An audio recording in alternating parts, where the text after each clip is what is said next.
Então, uma classificação muito justa. Sim. E parabéns ao São Paulo, finalista com muito mérito. 62 mil torcedores estavam no Morumbi hoje. Realmente, recorde público do ano. E recorde de renda também, né?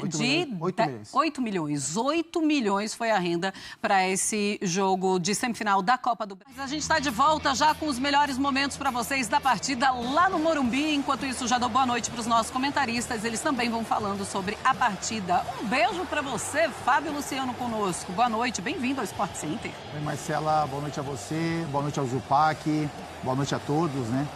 Parabéns especial aos São Paulinos, né? A torcida tricolor, aos jogadores do São Paulo, que conseguiram essa classificação à final da Copa do Brasil. Enfim, Morumbi lotado, apoio do torcedor, um São Paulo intenso, um São Paulo vibrante, um São Paulo coletivamente melhor do que o Corinthians. Então a gente tem 2 horas aí para falar sobre esse jogo e a classificação merecida, com certeza, da equipe São Paulina. É verdade, uma classificação muito merecida, com o apoio de sua torcida. Seria realmente muito difícil. O Corinthians te decepcionou, principalmente nesse primeiro tempo, o Gustavo Zupac, apesar da dificuldade que a gente já sabia que teria? Tudo bem, Marcela? Boa noite, Capita, boa noite, fã de esporte. Sim, bastante. Assim, coletivamente, o São Paulo ele é um time melhor treinado do que o Corinthians. Sim. Isso sempre foi muito claro, muito evidente. Mas mesmo com essa diferença, o tamanho do atropelo, do amasso que foi o primeiro tempo, foi além da diferença que eu imaginava, né? O São Paulo se classificou com muita justiça. O São Paulo jogou melhor os 2 jogos, né? O São Paulo jogou melhor em Itaquera, o São Paulo jogou melhor no Morumbi. A diferença é que em Itaquera, o individual resolveu, que era o Renato Augusto. E no Morumbi, além do individual ter mudado de lado, porque foi o Lucas Moura o grande destaque, o coletivo fez a diferença. Então, assim, em Itaquera, o individual resolveu o jogo. No Morumbi, o coletivo resolveu o jogo. Isso fala muito sobre o que é o São Paulo, o que é o trabalho do seu técnico, o que é o Corinthians, o que é o trabalho do seu técnico e os valores individuais também. Então, tem muita coisa para ser dita sobre as duas equipes coletivamente, sobre a atuação do Lucas. A gente poderia ficar 1 hora do programa, gastar metade do programa só para falar do Lucas. A atuação do Lucas hoje me lembrou a atuação do Raí na final do Campeonato Paulista de 98. Quando a atuação de quem? O Raí. O Raí desembarcou de avião na véspera da final de 98. O Corinthians havia vencido o primeiro jogo por 2-1. O São Paulo conseguiu uma virada com uma atuação sublime do Raí. E o Lucas teve hoje uma das grandes atuações da sua carreira. Assim, é claro que a melhor delas é a do Tottenham contra o Ajax, aquela coisa toda. Mas o que o Lucas fez hoje, como ele foi importante para o jogo de hoje, foi um escândalo, né? Então, assim, tirando os últimos, essa época aí do jogo, né? Chute do Rojas e tal, os últimos 15 minutos mais acréscimos, quando o Corinthians de fato coloca uns 20, vai, Zupac? Vamos colocar uns 25 com os acréscimos. 25 é demais, assim, dos 30 até o fim do jogo. Tirando esse recorte, São Paulo foi imensamente superior e, assim, atropelou o Corinthians durante a maior parte do jogo. Esteve quase sempre mais perto do 3-0 do que o Corinthians do 2-1.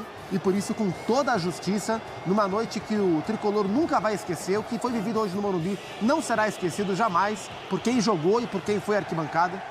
E as outras cadeias. A gente lembra do Lucas, inclusive o Lucas, depois do jogo, ele tá emocionadíssimo, chorando. A gente vai mostrar as imagens para vocês. Todas as vezes que um jogador do tamanho do Lucas, ele volta para o Brasil e volta para o time que ele tanto ama e que os torcedores tanto amam e faz o que fez hoje, é algo que é diferente para o torcedor, é diferente para o jogador. E ele vinha sentindo, sim, o carinho da torcida. Só que a gente falava, o Lucas vai estar em campo, o Rames Rodrigues pode estar em campo e isso pode dificultar ainda mais a vida do Corinthians, apesar do Corinthians ter a vantagem, porque no primeiro jogo tinha a vantagem, mas foi um São Paulo que ainda assim tinha sido superior em muitos momentos lá na Neoquímica Arena também, Fábio. E isso a gente alertava para os corintianos da força do São Paulo.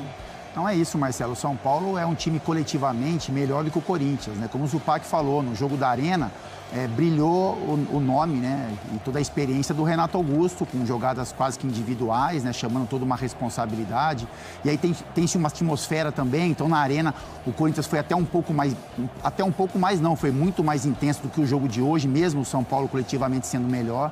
Mas era um jogo complicado para o Corinthians. Era uma vantagem que o Corinthians carregava para o Morumbi, mas uma vantagem mínima, né? E aí também eu faço a observação com relação ao Lucas, né, Marcela? Porque, como você falou, é um jogador criado no São Paulo, Paulo, que fez sua história na Europa, que volta, né, há pouco tempo, recentemente, mas volta preparado para jogar, diferente do Rames, né? O Rames passa um período sem jogar, o Rames precisa de um processo de preparação física, mas o Lucas não. Acho que entendendo até a responsabilidade que ele tinha, a cobrança que ele teria do torcedor do São Paulo, a importância que teria para esse time, ele se preocupou muito também com a condição física. E parece que ele joga em um outro ritmo, né? São 2 jogos que o Lucas fez no Campeonato Brasileiro, esse jogo também na Copa do Brasil, mas a gente olhando as movimentações, então assim, a gente não consegue definir se o Corinthians afrouxou demais a marcação no Lucas ou se pela experiência e inteligência dele, ele conseguiu achar os espaços, né? Porque as movimentações dele eram contrárias sempre à marcação do Corinthians. Ele sempre estava com liberdade para raciocinar, para criar jogadas, para usar a velocidade. E aí tem, é lógico, um currículo, né? O currículo que ele carrega, jogando uma Premier League principalmente, né? Então a intensidade, a velocidade de jogo, a velocidade de raciocínio também. Então eu concordo com você, é uma noite muito especial para o Lucas, porque assim, além da classificação, da vitória, de levar o São Paulo a uma decisão de Copa do Brasil, fica também esse sabor da questão individual, dele saber, do Lucas entender que tinha uma responsabilidade, aí, é isso, e que conseguiu com certeza dar conta do recado, foi o nome do jogo, a figura principal da partida e merece esse reconhecimento do torcedor. E ele gosta desse clube, hein? Ele ama esse clube, então... E ele sabe lá, tá chorando, isso é muito... O Lucas é um menino muito bom, assim, um menino muito legal. Eu cobri a subida dele pro time profissional de São Paulo, na época eu era setorista de São Paulo. Sempre foi um menino muito bom, gosta demais desse clube. Ele sabe que ele foi contratado por um período curto, ele tá por empréstimo até o fim do ano. Ele foi... Eu quero ver ele sair no final. Agora eu quero ver. Se por acaso... E aí, se por acaso... Exatamente. E se por acaso ele ganha essa Copa do Brasil, aí, meu amigo, aí ele pensa umas 3 vezes. Ele foi anunciado, ele e o Rames, logo depois do jogo da ida. Né? Então, assim, ele foi contratado... Assim, é claro que eu vou exagerar, mas para esse jogo, sabe? Para esse jogo. A chegada do Lucas valeria a pena se o São Paulo passasse pelo Corinthians e fosse a final da Copa do Brasil. E ele, enfim, jogou e arrebentou. E sobre a questão dos espaços, o Dorival tem muito mérito nisso. Porque o Lucas, ele é o quê? O Lucas é ponta. O Lucas sempre foi ponta. E o que o Dorival fez hoje? O Dorival abriu o Nestor de um lado, abriu o Rato do outro lado, e o Dorival falou na entrevista à galera do Sport TV antes do jogo que ele colocou o Rato no lugar do Luciano, porque ele poderia colocar outro jogador, o Rames, sei lá quem, e abrir o Lucas, como o Lucas jogou contra o Flamengo, aberto pelo lado.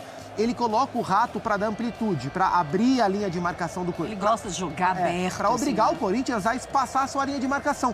Consequentemente, abrir um espaço aonde? No meio. Né? Porque geralmente o meio é onde tem menos espaço para jogar.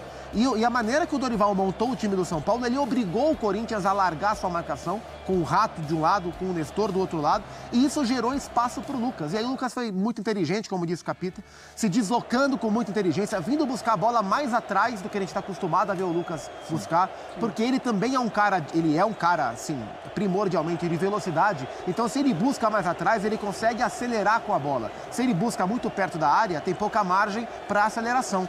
Então, assim, o Dorival foi feliz demais nas escolhas. O Dorival, assim, destravou aquilo que o Vanderlei poderia armar em termos de marcação para segurar a vantagem. Com essa mudança, com o Lucas por dentro e com o Rato aberto, gerou espaço, e aí o Lucas, com espaço, resolveu o jogo com toda a sua qualidade. Então, além da individualidade, o Dorival foi muito mais feliz que o Vanderlei nas suas escolhas de posicionamento. Conseguiu destravar o jogo, e o primeiro tempo que o São Paulo fez hoje é para colocar num quadro, né, ou para colocar no DVD ali, né? Naquela mídia digital, que hoje é mídia digital, e mostrar exemplo de um grande primeiro tempo contra um rival tendo que reverter vantagem. Pum, São Paulo 2, Corinthians 0. Ponto vídeo. Foi maravilhoso, assim, foi muito bonito de ver. Primeiro tempo acabou com 14 finalizações do São Paulo e uma finalização do Corinthians. É realmente uma diferença muito grande.